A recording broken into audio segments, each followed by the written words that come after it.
Hi there, this is Mr. Minnick, and what I'm going to do right now in this video lesson is going to take a look at this homework that may be giving some of my Algebra 2 students some headaches. So let's see. This is homework from Chapter 4, Section 7, and the due date for this is actually going to be sometime next week, I think the 12th of February, if I'm not mistaken. So the directions say solve using the quadratic formula.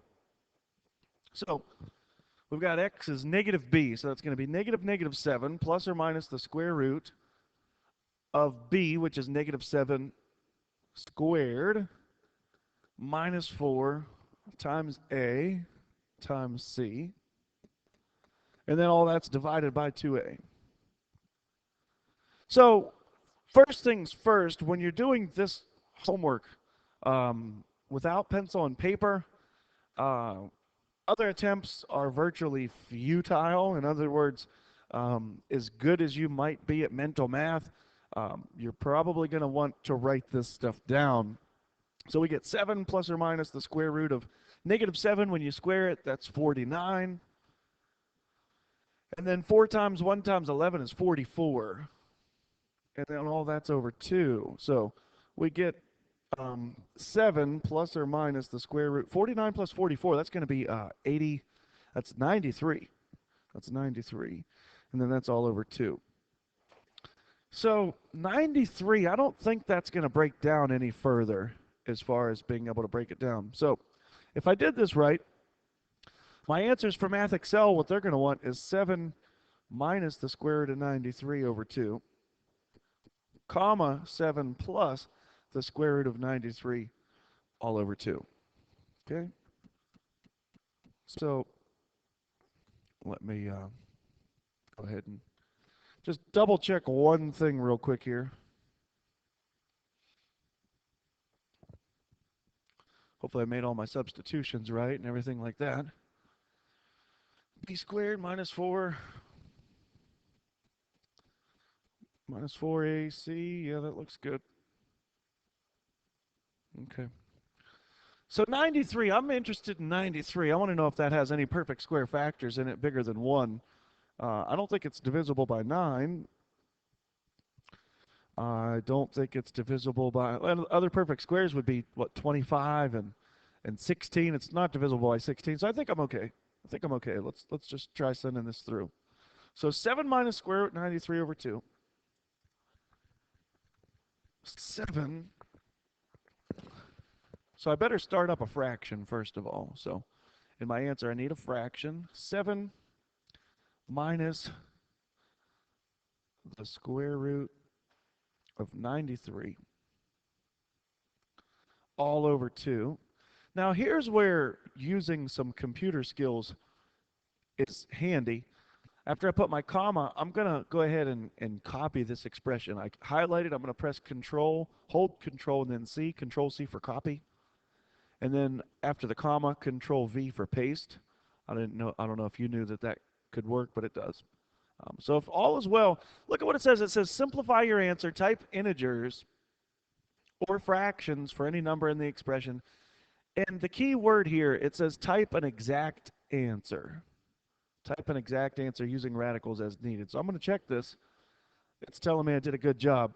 Now, what I'd like to do while I've got a few computer windows open is try to solve this some other way. And I see many of you using this, and I've said it in class, and I'll say it again.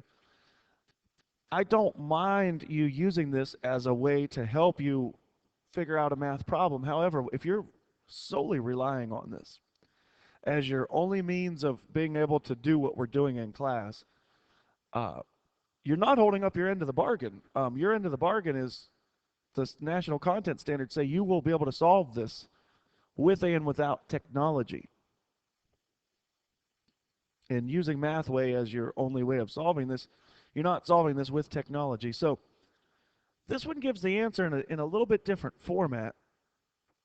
It's not quite the exact same format. So if I were to have typed that into MathXL, I don't think it would give me the answer. Let me just try a similar exercise once it lets me.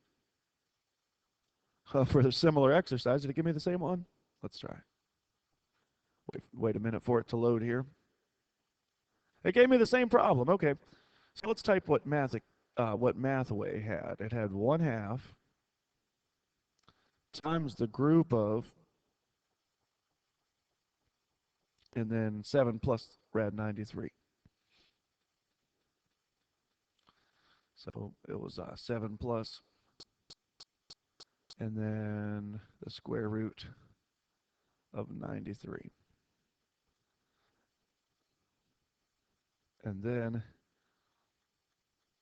I'll copy that. If it'll let me copy, Control C. I might have to get rid of a comma. Control V. So I want one of those pluses to be a minus, so I'll make that first one a minus. So let's see. Check answer. So MathXL actually took that answer. Okay. Is that yeah, MathXL took Mathway's answer. So the way that answer is written on a pencil paper test, you wouldn't write it like that. So using Mathway, could you use Mathway? Yes, you could use it to get an answer. Does that help you with understanding these concepts and demonstrating to me that you can do this using pencil and paper and no calculator? That's another thing. So anyway, let's take a look at this next one. This next one says, what's the discriminant? Okay, it doesn't say solve. It just says what's the discriminant. Sorry about the volume on that capture. I always forget to turn the volume down. So if you forgot the discriminant, remember what that is. It's b squared minus 4ac. So in this problem, our a is 5, our b is 10, and our c is 5. So our discriminant is going to be 10 squared minus 4 times 5 times 5. So that's 100 minus 100. So it's 0. Okay. And all they say is, what's the discriminant? So the discriminant is 0.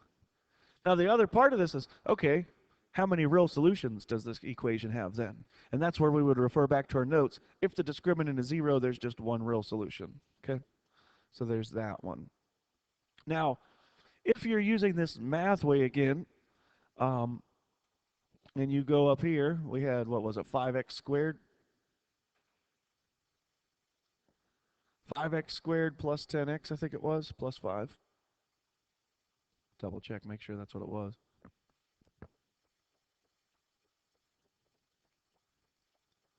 So plus 5 equals 0. So by default, it says solve the equation for x. Well, you would have to pick the right thing from this drop-down menu, find the discriminant. Okay. I'm not saying that using Mathway is a good thing. Okay. I'm not saying it's a bad thing. I'm just not endorsing you to rely on that solely to do these problems. Okay. So let's take a look at the next one. The next one we do have to solve. And it says solve with the quadratic formula. Okay. So on a coming chapter test, the directions are going to say, solve this by this method or by that method.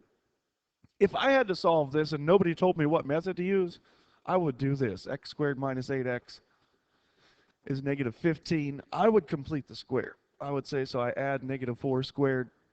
So I add 16, so I get 4 plus or minus 1, so I get 5 and 3. And I've got my answers, 3 and 5. Okay, but if it's a chapter test and it says using the quadratic formula, I will be looking for evidence of this. Minus minus 8 plus or minus the square root of negative 8 squared minus 4 times 1 times 15 all over 2 times 1. So that's 8 plus or minus the square root of 64 minus 60 over 2. So that's 8 plus or minus the square root of 4 over 2. That's 8 plus or minus 2 over 2. So 8 plus 2 over 2 is 10 halves, which is 5. And 8 minus 2 over 2 is 6 over 2, which is 3. And I had those answers several minutes ago. So the point here is sometimes you can actually get the answers faster a different way, maybe by completing the square. Since those answers were rational, I actually could have factored those as well. Okay. So in doing this whole 10 question homework thing here, this one tells me use integers or fractions in the expression, type an exact answer as needed. So that kind of should give me a hint, should give me a clue that on this next one, that on this fourth one in this particular homework, that I'm going to have to do some stuff and simplify a radical expression down a little bit further. Okay. So I need to put the equation in standard form. 5x squared minus x is 4. Standard form would be 5x squared minus x minus 4 equals 0. So that's going to change my c value a little bit. So x is negative 1 plus or minus the square root of negative 1, the quantity squared, minus 4 times 5 times negative 4, all over 2 times 5. So that's 1 plus or minus the square root of 1 plus 80 over 10. So I'm going to get the square root of 81. 81 is going to be a radicand. A positive discriminant, I'm going to have two answers. Square root of 81 is 9, so 1 plus or minus 9 over 10. So that's going to be 10 over 10, which is 1. And it's also going to be 1 minus 9 is negative 8 over 10, which is negative 4/5. Okay, so I get a couple, well, one fraction and then one integer. So I get 1 and negative 4/5 on this. 1. So it seemed like I might be getting a radical answer, or irrational, I should say, but no, they're both rational. So I could have factored that. Hindsight's 20/20. This next one, let's see. So again, some of you, just go straight to this. 2x, 4x plus 1, and 11. Here we go. Let's see. So 2x times 4x plus 1. And then that equals 11. So this one's probably going to have a radical in the answer. Let's see. And it does. So if you were to copy what's there, Control C, copy paste, it's not going to be that easy for you. But what this would end up being would be, let me just punch this in real quick. So I need a fraction. It's negative 1 minus the square root of 89. And that's all going to be over 8. And then I copy that, Control C, copy, Control V, paste, and I change that minus to a plus. And there we go. So it seems like most of these we're solving. That gets us about halfway through. This one, they just want the discriminant. This one, they want the discriminant. It's two parts, so the discriminant and how many answers are there. Problem with revenue. And I think on that one, you just replace the R with 2,000 and figure out the discriminant then. And on this one, they want how many x-intercepts, and it's the same as how many solutions there are. So on this last one, you would find the discriminant and go from there. So hopefully this has been kind of helpful in your way to get through the homework. It's been fun. If you have any questions, please ask in class. Thanks. Bye.